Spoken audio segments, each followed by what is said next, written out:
Hey, out there in the VC, it's Matt, and wanted to do a couple more Rolling Stone reviews for the weekend. Wraps up here. Thought it'd be fun. These will be the last I'll be doing tonight, but anyway, just having fun with it, and I thought I'd do a couple of more. And the reason I'm doing these together is that kind of this, with like I explained in my earlier reviews, where the differences between the records in England and in America. These two records are sort of roughly the equivalent of each other on each side of the ocean there. So, had done 12 by 5 earlier review on that today, and that is the Rolling Stones' second album in America, but not their second album in England. Their second album in England is this one that I'm going to do, which is, you might notice a little bit of similarity there in the two covers. But so 12 by 5 in America. In England, it's not called 12 by 5, it's called the Rolling Stones #2. I guess because it's their second album. And pretty much different album, totally different albums, with the exception of 4 songs that they share in common. Just like on 12 by 5, this album has Time Is On My Side, Grown Up Wrong, Under the Boardwalk, and Susie Q in common, but otherwise it's all different songs.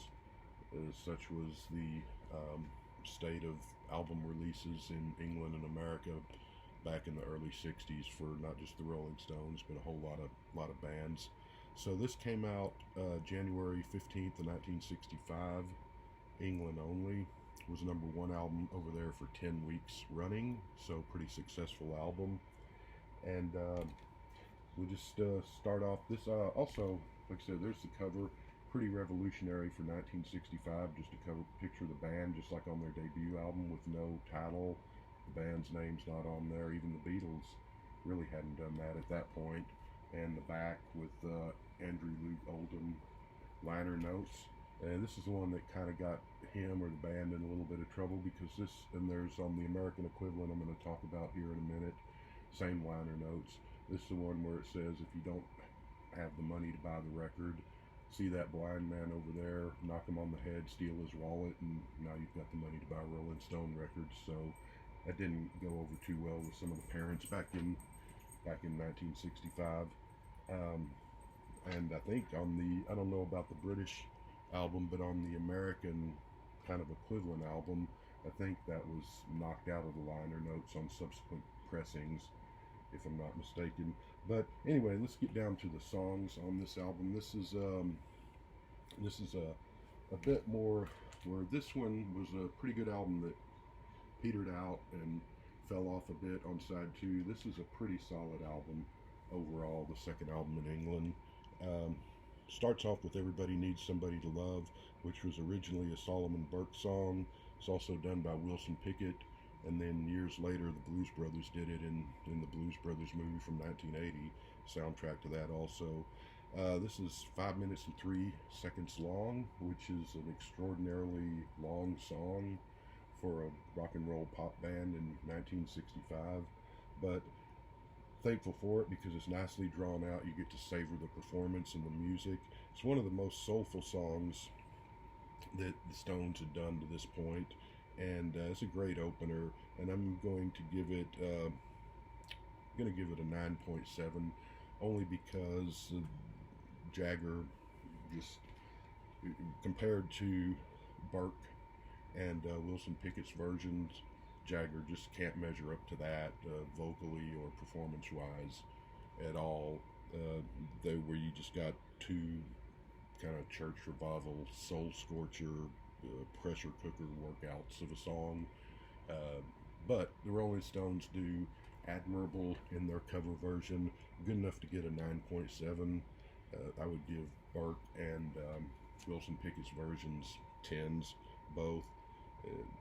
So anyway, good album opener and a nice good song.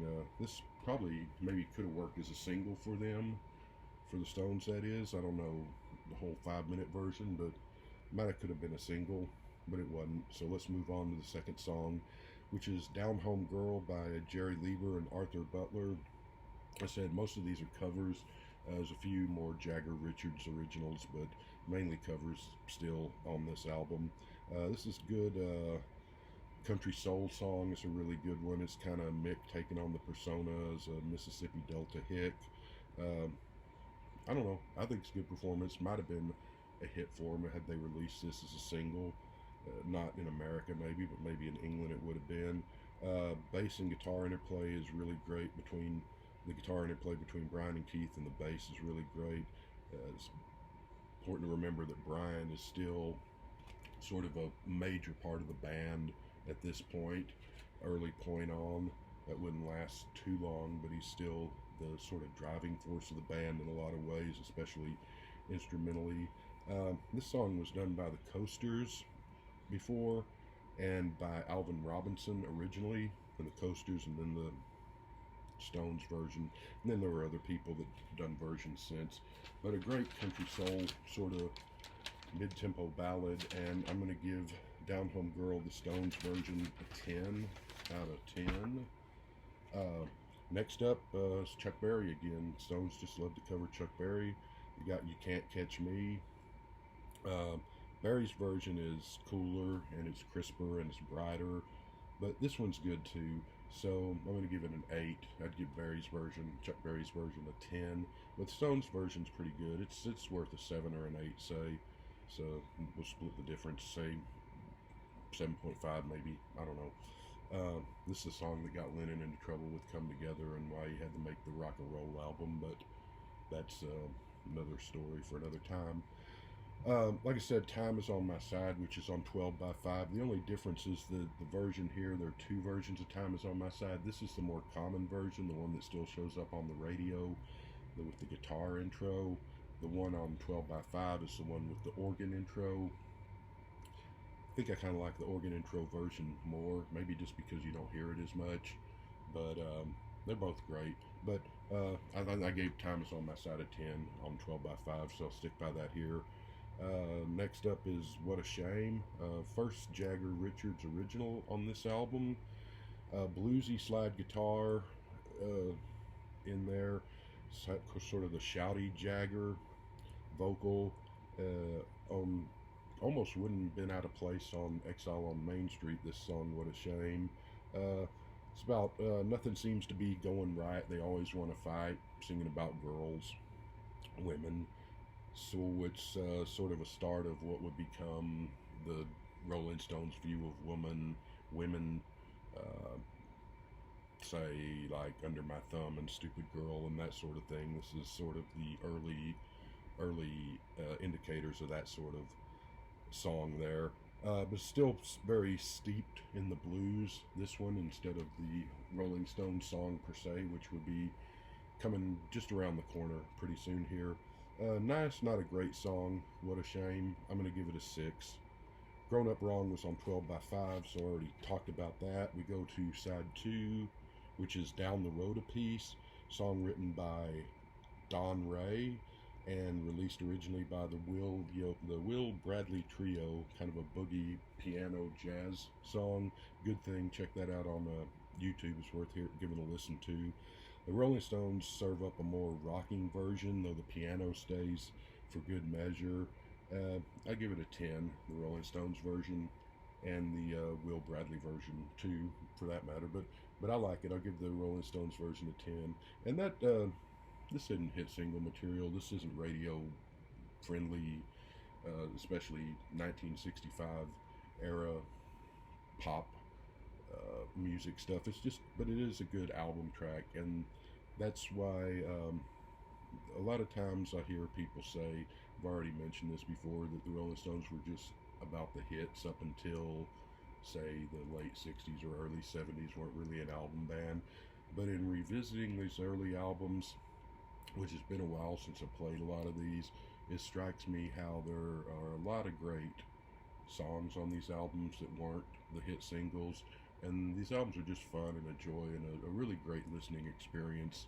You can put these things on, and even though there's some filler here and there, there's some dips in quality, song or two, but you really can just from beginning to end put them on and enjoy them.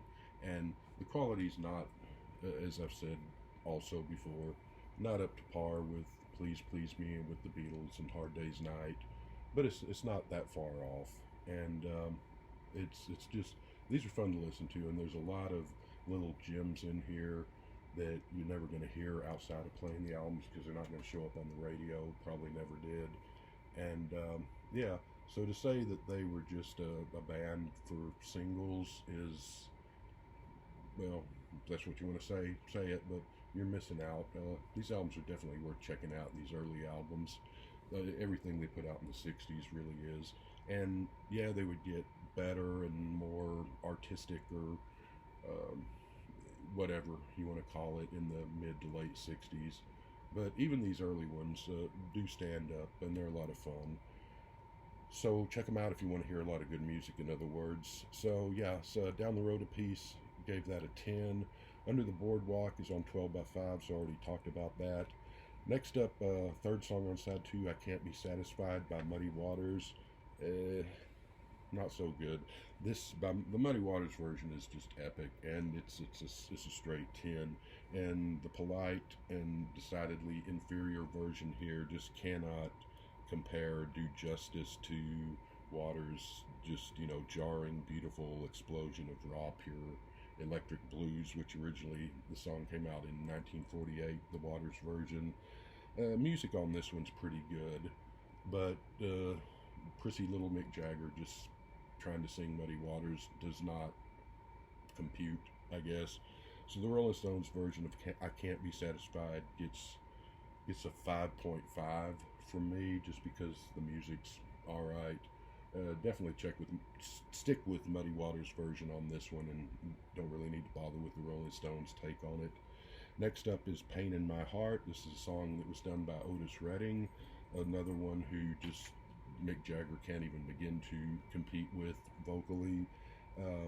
Works fine as an album track, the Stones' take on Pain in My Heart, but it's a bit run-of-the-mill, and it's further proof that even by this point, by the second album, doing the covers and doing the old blues songs is some really good stuff. They do some really good takes on it, but it's starting to get to the point where they need to find their own identity, which they would, to their credit, very shortly after this, but get their own sound instead of just trying to be little white English kid blues musicians, which, I mean, again, outside of maybe Jimmy Rogers is singing Brakeman and Hank Williams, the original Hank Williams, they're probably the best white blues musicians ever, I would say, in my opinion. But even at that, there's still a far cry from the real thing, even though the music they make in that vein is really good, if that makes any sense. So anyway, Pain in My Heart, the Rolling Stones take, I'll give it a 6. Stick with Otis Redding on that, because he blows their version away. So we are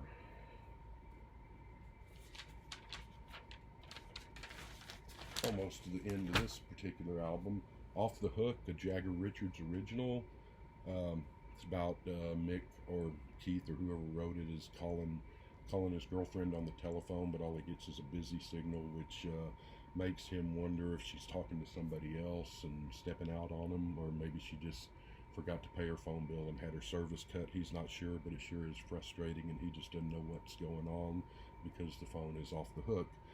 This is kind of an interesting, because it's a rare sort of song of caring and vulnerability on the Rolling Stones' part, which you didn't get a whole lot of this ever, and certainly not too much after this, because it wasn't too far after this before they started getting into the Under My Thumb and Stupid Girl and Backstreet Girl type songs. So it's just kind of interesting to see that. If they had written this song a few months later, it'd be, I called my girlfriend, the phone was off the hook, screw that hoe, I'm out of here, there's plenty more, probably, instead of Jagger sitting there with parts coming out of his eyes and worrying about his girlfriend stepping out on him, possibly. But Off the Hook is an original, and it's a good one. I'm going to give it a 9. It's one that you don't hear on the radio because it never was a hit or 45 or anything, but it's a fun early song, and kind of they're starting to find their sound here in their songwriting and starting to get their legs. Susie Q completes the album. That's on 12 by 5, so I already talked about that. So Rolling Stones #2, only released in England. It's kind of a hard one to find for a while because it's been out of print for years for various reasons. But I'm going to give this album a 9.8 overall. It's a solid album. You've got a few Susie Q and the Can't Be Satisfied, Pain in My Heart, which are so-so. But whereas with 12 by 5, you've got pretty much maybe 3/4 of a good album and then some weak spots. This one you got a pretty solid album throughout. So that was Rolling Stones #2. We move on to the Rolling Stones Now, which was only released in America, and this was the third Stones album released in America, and it is pretty much the equivalent. Has a lot of songs from both of these on it. So this album came out February 13th, 65 in America. Got to #5 in America, so it did all right. And there's a whole ton of songs. There was only 4 songs, I believe. Yeah, 4 songs on here that are not on either of those albums, so I'm only going to talk about those. First one is Heart of Stone. This was released as single in America. It got to #19. It's a country ballad with a nice guitar.